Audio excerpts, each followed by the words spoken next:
The company vanished. How did this happen? One number answers the scale: $1.75 billion. The risky decision was simple and absolute: lock viewers inside a phone. The consequence was immediate.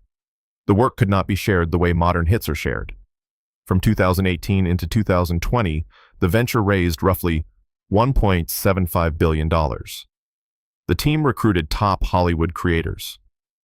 An executive lineup built a mobile-only streaming product. The plan assumed fast user growth and heavy engagement. Creatives left steady jobs. Production budgets climbed. Schedules tightened around glossy pilots and A-list talent. The defining product choice came early, and it was deliberate. The platform forbade sharing clips to social media. It disabled casting to TVs. It built anti-screenshot and clip-blocking technology into the app.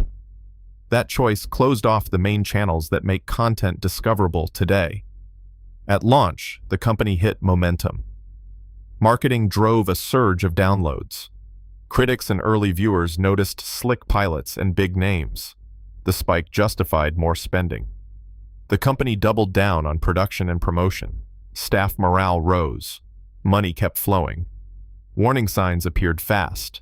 Engagement metrics lagged projections within weeks. Session length and retention underperformed. Organic discovery stayed flat. Paid acquisition costs climbed. Daily active users plateaued after the initial hype. That was the first concrete loss.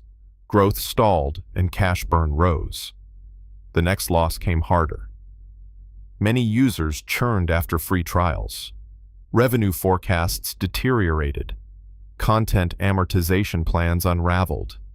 Finance teams scrambled. Hiring slowed. Producers watched shows fail to find an audience. The platform's block on sharing turned their trailers and clips into dead ends instead of seeds. The situation escalated into a major loss when a global shift in behavior collided with product limits. The launch coincided with a pandemic that pushed viewing into the home and onto TVs. Quibi's no-casting rule prevented it from capturing that time. Competing free and established services took the available screen hours. The social feeds that normally amplified clips remained empty of Quibi moments.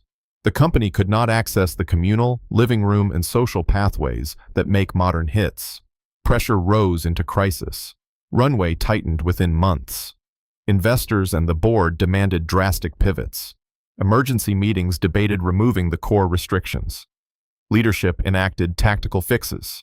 Shorter formats, interface tweaks, limited features, but would not immediately undo the anti-sharing, no-casting promise.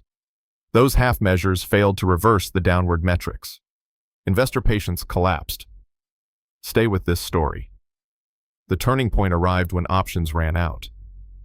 After 6 months, the company shut down operations and put its content library up for sale. Investors wrote off most of the $1.75 billion spent on the experiment. Hundreds of employees were laid off. Creators saw projects shelved and future payments reduced. The library later sold for a fraction of the original spend. Roku purchased the content catalog.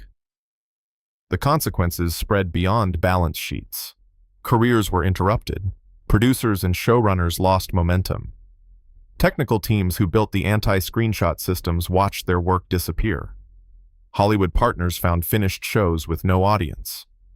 The reputational cost moved through boardrooms and venture firms. Boards and VCs reevaluated how product constraints can erase optionality and destroy value. The final lesson is stark and specific.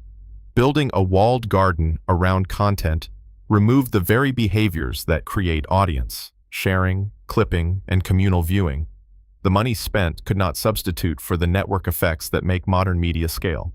When product design forbids the social acts that spread culture, even Hollywood muscle cannot buy a hit. Follow the timeline. Learn the warning signs.